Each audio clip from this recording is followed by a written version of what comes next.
Alright. Salut tout le monde. Je pense que vous allez bien.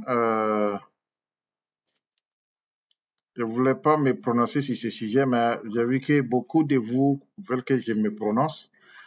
Donc, ça fait que il faut que je le dise.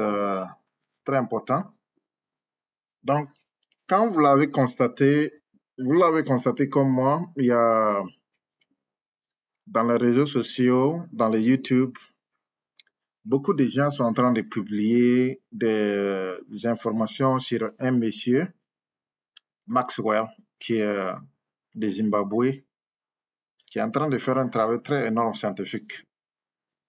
Et beaucoup de gens demandent à ce qu'on les soutienne parce que sa vie est en risque. C'est que j'ai toujours encouragé les Africains, surtout la jeunesse africaine, de s'affirmer.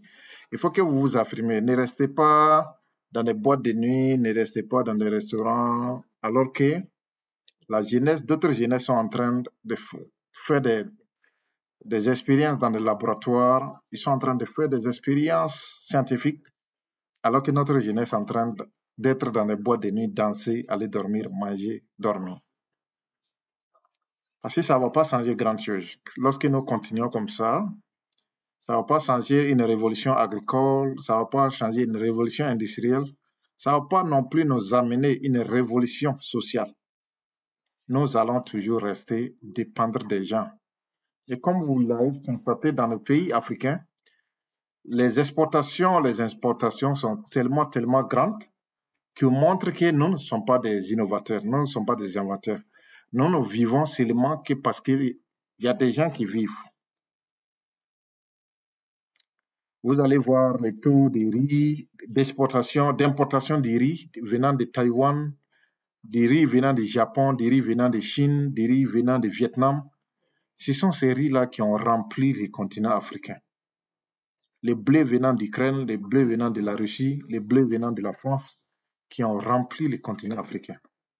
Alors que nous sommes là assis sur des terres très riches, des terres que nous pouvons même conserver, cultiver, c'est tout ce que nous sommes en train d'importer. Il y a un véritable problème. Il y a un véritable problème. Donc, Maxwell a inventé quelque chose. Il s'est spécialisé dans le domaine des énergies.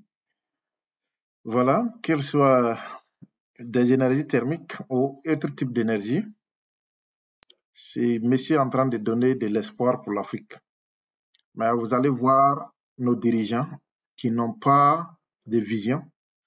Les dirigeants qui manquent de vision ne vont jamais encourager ce monsieur-là, ne vont jamais même protéger sa propriété intellectuelle. Si c'était dans un autre pays, comme en Europe, peut-être vous allez voir l'Union européenne appuyer ces messieurs-là. Si c'était aux États-Unis, vous allez voir tout le Sénat, tout le Congrès accompagner ces messieurs-là. Si c'était en Amérique du Sud, peut-être il allait y avoir une union, l'union des Américains du Sud appuyer ces messieurs-là. Mais c'est en Afrique. Vous avez vu que ce monsieur est laissé seul. Il fait ses inventions seul. Il n'est pas accompagné, il n'est pas protégé. Rien. Tout simplement parce que ceux qui sont à la tête n'ont pas de vision du tout. Ils n'ont pas de vision. Ils préfèrent aller acheter leur Prado, leur Land Cruiser au Japon, venir rouler, mettre leur essence. C'est pas leur problème. Alors qu'il y a des génies africains qui sont là, qui sont prêts à aider les continents. Aujourd'hui, tout le monde crie l'essence a augmenté. Mais ce monsieur pourrait résoudre ce problème d'essence-là pour ne pas que nous dépendons de l'essence. Ce monsieur pourrait résoudre les problèmes de l'énergie où les factures sont en train, où les coupures de courant par-ci et par-là, dans presque tous les pays africains, vous allez partir, vous allez voir des problèmes de coupures intempestibles d'électricité. Ce monsieur pourrait résoudre ces problèmes-là. Mais vous allez voir, c'est un monsieur qui est laissé seul parce que les gens ne veulent pas l'accompagner. C'est triste. C'est une triste réalité de voir des dirigeants qui n'ont pas de vision. Donc, de notre part, je viens pour donner ma contribution, mon soutien à Maxwell, qui donne une inspiration à la jeunesse africaine de s'exprimer. Il faut que la jeunesse africaine s'exprime. Il faut que cette jeunesse africaine-là s'inspire.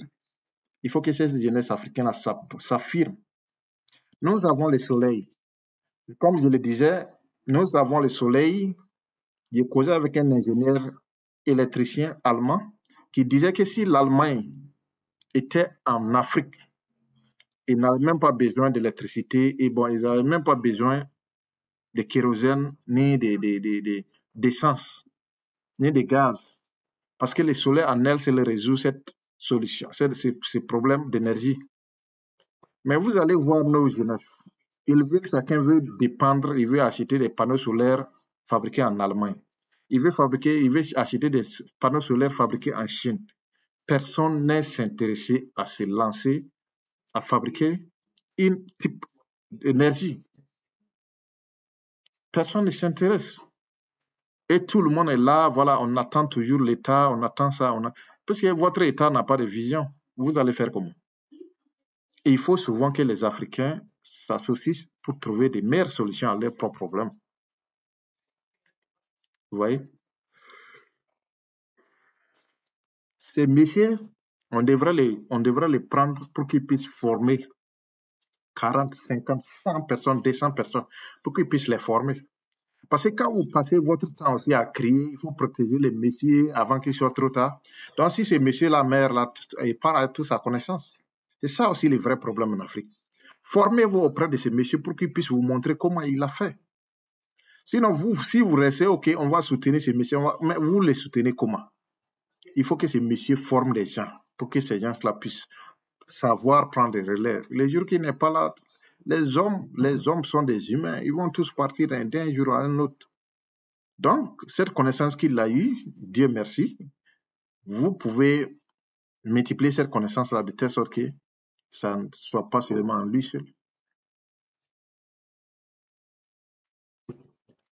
S'il y a une énergie gratuite qui peut, bon, voilà, à travers des ondes sismiques ou bien des quoi, et, je sais pas, des cellules modulaires conjoncturelles énergétiques ou moléculaires qui permettent de faire fonctionner des appareils, bon, par exemple la télé, sans courant d'électricité, mais l'Afrique pourra en bénéficier beaucoup. L'Afrique pourra en bénéficier beaucoup. Pourquoi les autres pays, personne ne s'intéresse à aller juste envoyer des experts pour aller regarder les gars là? Pourquoi l'Union africaine fait quoi? La SADC fait quoi pour protéger ces messieurs-là? Hein? C'est triste. Nous avons des gens qui sont au pouvoir qui n'ont pas de vision. Et c'est ça qui nous fatigue. Ils n'ont pas de vision. Sinon, si c'était aux États-Unis, mais lui-même, là, depuis longtemps, le gars là était quelque part, il était en train de former des gens. Vous voyez? Parce que nos dirigeants ont des actions dans les entreprises d'électricité. Et ils ne veulent pas que cette affaire. Ne pensez pas que quand les gens disent que, OK, il faut les protéger parce que les multinationales étrangères vont l'éliminer, ce n'est pas ça. Il faut comprendre que le mal même, c'est entre nous, les Africains. Il y a des gens qui ont des actions dans des compagnies énergétiques et ils ne sont pas prêts à ce que ces messieurs-là puissent trouver une solution. Si les messieurs-là trouvent une solution pour une énergie gratuite, ils n'ont plus leurs actions n'auront pas de valeur, ils vont perdre leur argent. Donc, ce sont des Africains eux-mêmes qui sont les vrais problèmes.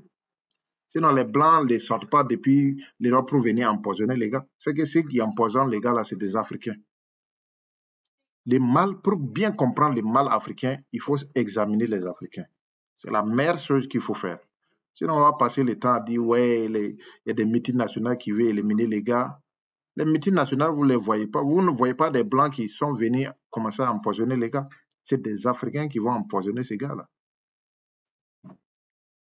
Donc, le véritable problème, c'est nous-mêmes. Tant qu'on ne fait pas une rétrospection de nous-mêmes, savoir que c'est nous-mêmes qui notre propre mal, c'est qu'il y aura un véritable problème. On reste toujours dans cet état de pauvreté. Donc, c'était ça ma vision, c'était ça ce que je vois sur cette affaire de Maxwell, parce que ça a commencé à prendre les réseaux sociaux, tout le monde en parle, et tant qu'expert, il faut aussi lui donner son point de vue de cette situation de Maxwell. Il faut accepter de dire que les Africains, c'est eux-mêmes les propres ennemis. Ce sont les Africains qui vont empoisonner ces gars-là. Ce pas des multinationales, c'est des Africains. Tout simplement parce que les gens ont des compagnies pétrolières, les gens ont des stations d'essence, les gens ont des actions au niveau des compagnies d'électricité nationale de leur pays et personne n'est prêt à avoir énergie gratuite. Le vrai problème, c'est les Africains eux-mêmes. Faut qu'on accepte ça. Tant qu'on n'accepte pas, on ne pourra pas avancer. Tant qu'on ne dit pas cette vérité, on ne pourra pas avancer. Voilà, donc ça, c'était ma contribution à cette affaire-là. Donc, je pense que, voilà, vous m'avez déjà compris. Partagez massivement cette vidéo. C'est aussi votre contribution de partager ça dans les réseaux sociaux, Facebook, Instagram, YouTube. Partagez ça massivement pour que les gens puissent comprendre ce qui est là. Comme, voilà. Ça, c'était ma solution. Votre solution, vous pouvez partager la vidéo comme votre solution, une solution. Donc, abonnez-vous massivement aussi et passez une excellente soirée. Merci et bye bye.